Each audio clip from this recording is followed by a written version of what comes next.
Assalamualaikum warahmatullahi wabarakatuh. Alhamdulillahillazi anzala ala abdihil kitaba wa lam yaj'al lahu iwaja. Usalli wa sallimu ala rasulihil karim wa ala alihi wa sahbihi ajma'in. Saudara Menteri Agama Dr. Muhammad Naim, keluarga Jakim, Jawhar dan Yayasan Wakaf, rakan-rakan yang saya muliakan, alhamdulillah kita bersyukur kepada Allah SWT kerana hari ini kita meningkatkan lagi ikhtiar supaya lebih memberi kesan kepada kegiatan wakaf.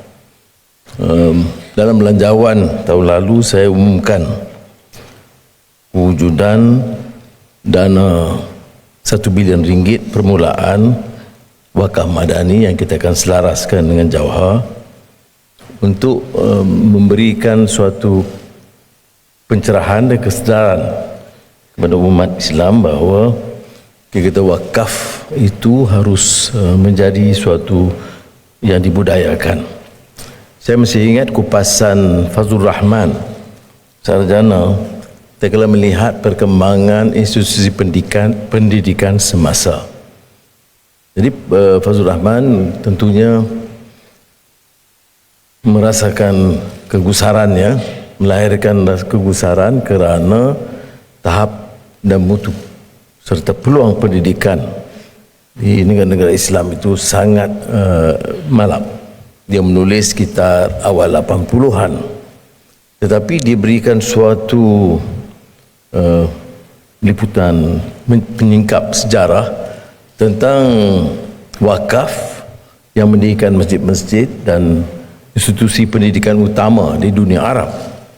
Tetapi setelah atau pasca pemerintahan kolonial dan kemerdekaan, budaya itu sudah malap kerana umat juga terdera dengan tekanan ekonomi untuk membangunkan ekonomi seusai merdeka. Tetapi suatu yang gambaran diberikan oleh Fazlur Rahman ialah tentang kejayaan luar biasa dalam budaya Indonesia yang menghidupkan institusi pendidikan dari sekolah dasar, menengah sehingga universiti-universiti, sama ada nama Nahdlatul Ulama ataupun Muhammadiyah yang semarak seluruh Indonesia dalam keadaan negara baru merangkak selepas kemerdekaan bebas dari penjajahan Belanda. Dan ini suatu, kalau kita lihat dari sudut perkembangan dunia Islam mutakhir, memang itu satu kejayaan luar biasa. Tentunya sekarang pemerintahan lebih menekankan pembangunan institusi pendidikan yang menampung kekurangan yang dulu. Tetapi maknanya apa? Pengajaran kepada kita bahawa tanpa dukungan rasmi, kesedaran wakaf itu di kalangan rakyat yang umumnya miskin, ya. Maknanya kalau sudah lihat tahun-tahun 50-an, 60-an, Indonesia itu yang agak kategori negara yang miskin, tetapi masih melahirkan institusi-institusi pendidikan, pesantrennya, ya, universitinya, kolejnya yang gagah, ya, yang saya percaya sebagai pada kita saksikan sendiri. Jadi kedudukan ekonomi umat itu bukan petanda keupayaan, ya, kerana yang harus ditekankan ialah tahap kesedaran umat dan sikap dan semangat untuk memberikan, ya, bukan saja mengaut kekayaan tetapi memberi sumbangan yang kekal, kerana wakaf itu baik dari segi kegiatan ekonomi atau pendidikan itu menjadikan suatu sumbangan yang kekal. Sekarang tentulah keadaan yang lebih mencabar dan institusi lebih canggih. Kita lihat umpamanya beberapa ikhtiar Jawhar dan juga Yayasan Wakaf dan kegiatan-kegiatan wakaf negeri yang telah berusaha meningkatkan kegiatan mereka dalam pelbagai lapangan dan mendapat sambutan. apalagi dengan dana tambahan daripada kerajaan, syarikat kerajaan dan swasta. Jadi dalam Global Forum on Islamic Economics and Finance, anjuran Bank Negara Mei yang lalu, kita telah melihatkan bagaimana apa yang disebut program atau prakasa social exchange, dan saya ucap terima kasih kepada Yayasan Wakaf Malaysia menyambut dengan lebih segera dan positif. Jadi dalam 7 bulan, Wakaf Exchange Traded Funds telah diapungkan di Bursa Malaysia.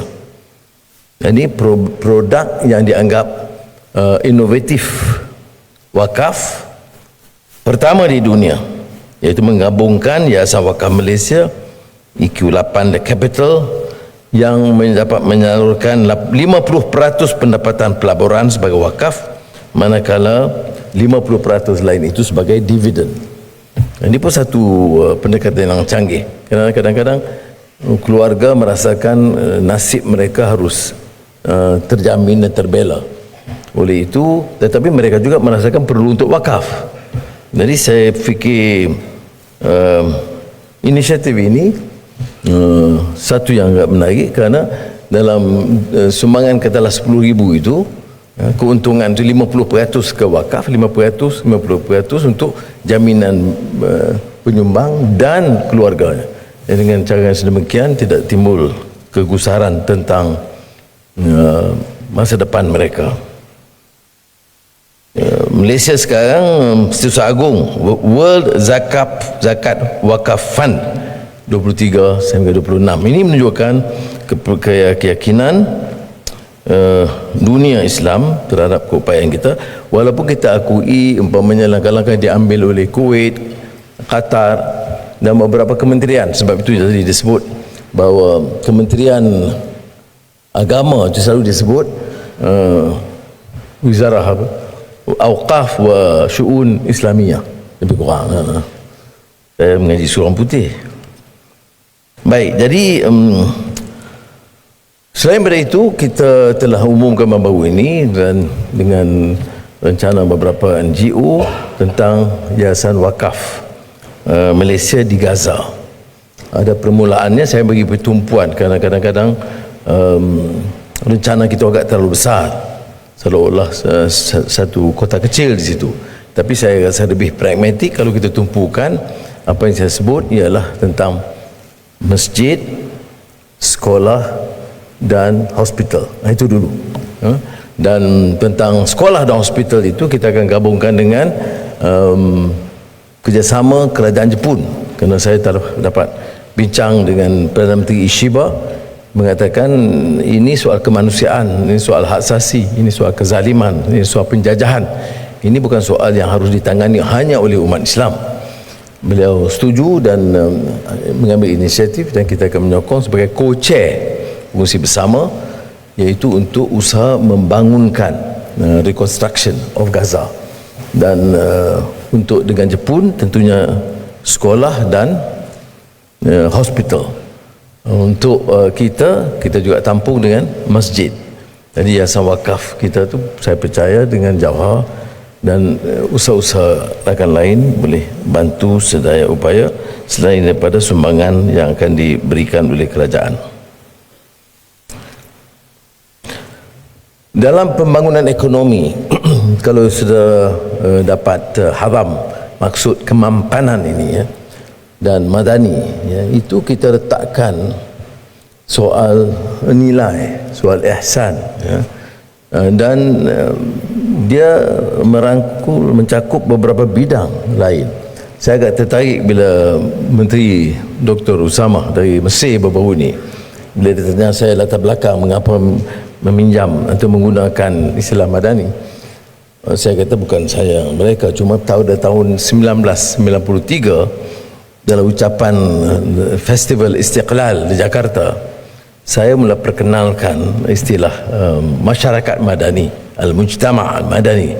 Sebab saya kata civil itu tidak merangkum. Civil hanya kegiatan badan, bukan kerajaan.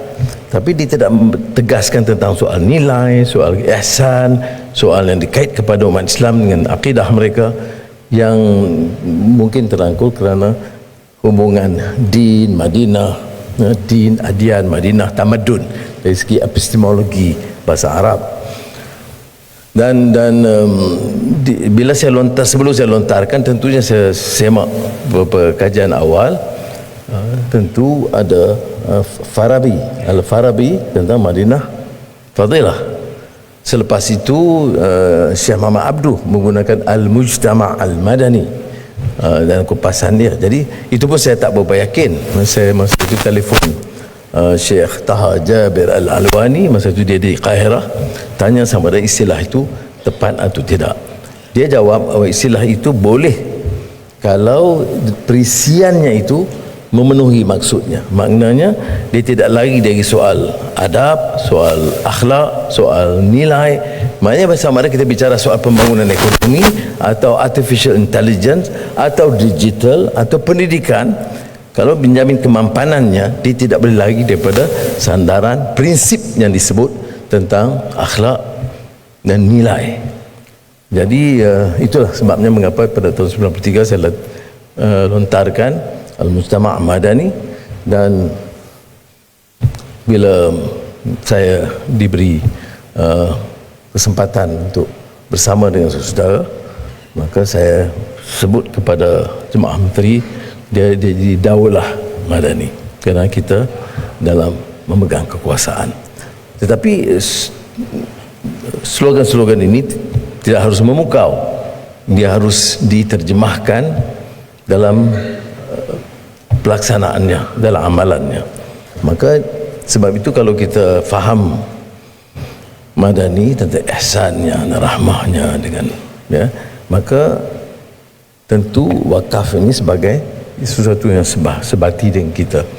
Dalam tradisi Islam yang tentu ramai saudara jauh lebih arif daripada saya, dalam semua kegiatan dari membangunkan masjid kepada soal zakat fitrah, soal wakaf, dia tanggungjawab bersama. Pemerintah ada tugasnya, ada pertanggungjawabannya, tapi rakyat dan umat itu, sebab itu macam masjid, innama ya'muru masajid Allah, dia tuntutan kepada semua beri sumbangan sedaya upaya sekecil manapun sebagai dia ada habuan.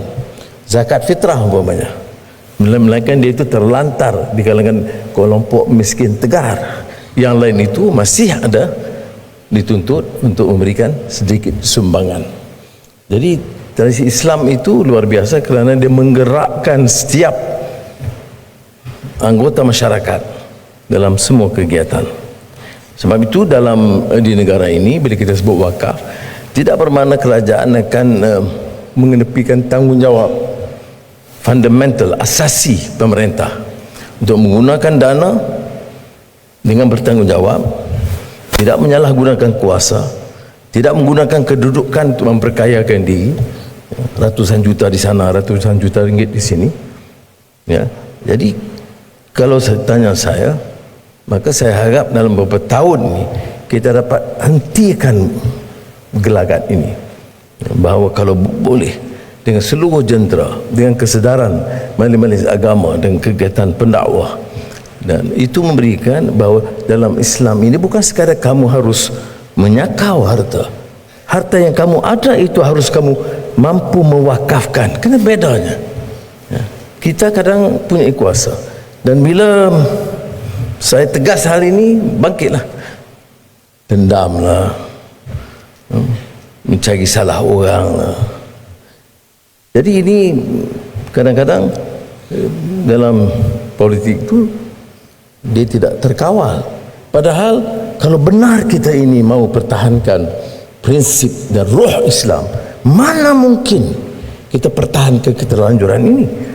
Orang mengharapkan hanya 100-200 ringgit tambahan dalam skim gaji umpamanya, allowance setahun.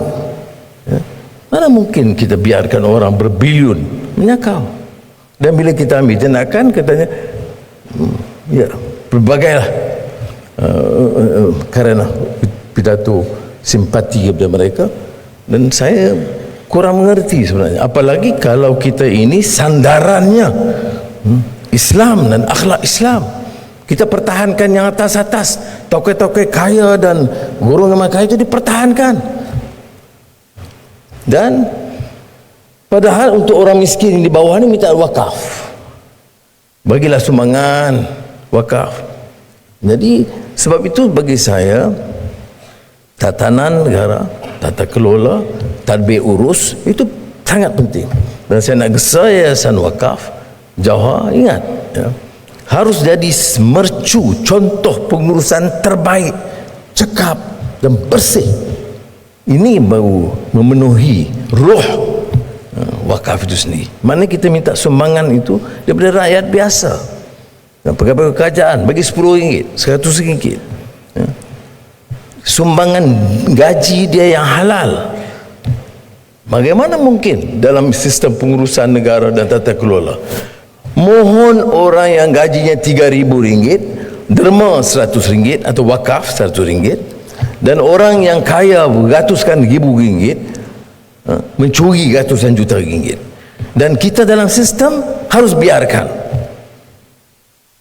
pelbagai alasan, politik lah, ekonomi lah, kesian lah. Ini harus dibetulkan, saudara. Kalau negara ini mau selamat dan kita mau timbul dan gerakkan masyarakat, beri kesedaran mereka semua yang bertanggungjawab. Jangan tunggu jadi kaya raya untuk wakaf, tetapi sumbangan tiap individu itu penting. Saya tidak mau beri gagasan arahan kepada siapa untuk tetapkan sumbangan zakat seperti ada yang dicadangkan, tapi karena saya fikir dia harus tercerna dari hati nurani kesedaran tiap insan. Tetapi kalau mereka tanya mengapa minta kami beri sumbangan dan kamu sebagai penguasa, Perdana Menteri, biarkan orang rompak kekayaan negara, ini jawapan saya tidak akan biarkan. Sedaya upaya saya akan cuba membersihkan yang berlaku. Ada yang kata dulu soal dulu perlu keadaan sekarang 2 tahun saya jadi Perdana Menteri, saya tak izinkan. Dr. Naim tahu tidak ada rundingan terus, semua harus guna tender proses, disahkan oleh Kementerian Keuangan, dan saya tidak akan luluskan kerana bagi saya dia hilang maksud dan roh Islam ini dan semangat wakaf ini kalau kita biarkan kecurangan-kecurangan itu. Saya tak peduli surat daripada mana, yang mana yang besar mana, tak, ikut proses. Nak beli umpamanya perkakasan baik digital, AI yang baru, data center, ikut proses. Nak beli senjata, ikut proses. Tentukan keperluan negara. Jangan beli kapal berpuluh-puluh tahun tersadai, bilion ringgit hilang dan kita diam. Fatawakkal 'ala Allah. Ini kerja yang akan cahanamkan negara. Padahal ini soal pertahanan negara. Ini bukan Perdana Menteri nak tentukan apa yang nak dibeli. Dibincang cara teliti, ya.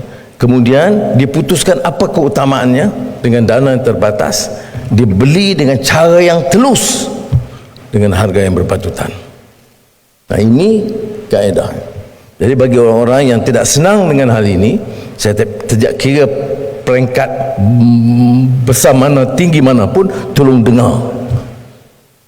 Saya tidak akan izinkan kerana ini akan mengorbankan, mengkhianati dan akan merosakkan sistem pertahanan negara kita. Jadi dalam semangat wakaf ini bagi saya harus dihidupkan. Terima kasih kerana kalau kita faham betul semangat wakaf, mana mungkin kita boleh ambil yang lain, kerana yang ada pada kita itu harus dikorbankan sedikit kepada yang susah. Itu semangatnya. Jadi dengan semangat itu sendiri akan menumpulkan gejala-gejala negatif untuk mengambil peluang dan habuan yang berlebihan atau rasuah dan menyalahgunakan kuasa. Itu kalau orang tanya apa dia implikasinya. Kerana wakaf ini sekali lagi saya sebut, ya, dan saudara tentu lebih arif kerana terlibat secara langsung, ini dari cetusan keyakinan kita. Sedaran pertama untuk orang yang kurang bernasib baik dan daif, keduanya sebagai suatu senjata untuk mengukuhkan kedudukan ekonomi kita, kerana kelompok kecil dan perseorangan tidak mampu, tetapi yang lebih besar boleh membangunkan. Seperti mana yang saya singgung awal tadi, bagaimana negara miskin selesai sebelum kemerdekaan dan sesusai kemerdekaan Indonesia boleh bangunkan, ya, ribuan institusi pendidikan di seluruh negara, dan hampir keseluruhannya itu dari tradisi dan budaya wakaf. Saya juga terima kasih kerana penglibatan institusi keuangan negara dan GLIC JLIC yang nampak lebih ke depan untuk mendukung, dan saya percaya ia harus berikan sedikit tumpuan dan tekanan. Dan saya juga telah hubungi syarikat-syarikat Melayu besar dari negara kita untuk mendukung semangat wakaf ini. Kadang-kadang kita harus belajar juga dari barat. Ada orang-orang yang kaya raya, puluh bilion kekayaannya, dan berikan, ya, 70%, 80%, termasuk Warren Buffett umpamanya. Itu menyumbangkan, dia sebut sana trust for the next generation. Kita harap, dan saya ucap terima kasih kerana beberapa tokoh syarikat besar Melayu bersetuju supaya mendukung kekuatan ekonomi wakaf madani ini, dan yang boleh kita umumkan sekarang, kita sedang memperinci beberapa peraturan, termasuk syarat-syarat yang mereka mahu masukkan dalam peraturan dan badan wakaf ini, dan kemudian saya akan pastikan ada rundingan dengan Jawhar supaya penyelarasannya itu baik. Jadi yang setakat ini yang kita umumkan hanya peruntukan. Tuan Naim kata PM tak payah datang kalau tak bagi peruntukan. Dia tak ikhlas langsung. Saya ingat dia datang untuk minta saya jumpa je, rupanya dia kata kalau tak ada peruntukan tak payah datang. Wow. Jadi dana yang diputuskan setakat ini untuk menyokong ekosistem wakaf Malaysia, iaitu 30 juta ringgit untuk program My Wakaf PTPTN,